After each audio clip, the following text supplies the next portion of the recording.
In this video we will learn to calculate the derivative of function using Python. First of all, import sympy from sympy import. Now represent symbolically. X, y equals symbols X, Y.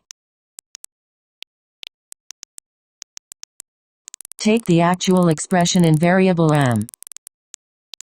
M is equal to x cubed in bracket 1 plus 1 by x cubed whole to power 0.5. Here represent sin inverse as asin.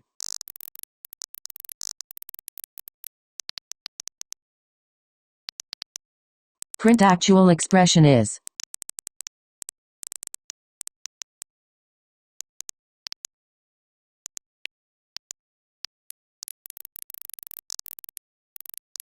Now to find derivative use sympy.derivative method.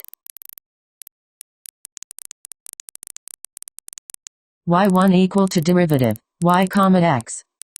Now second derivative is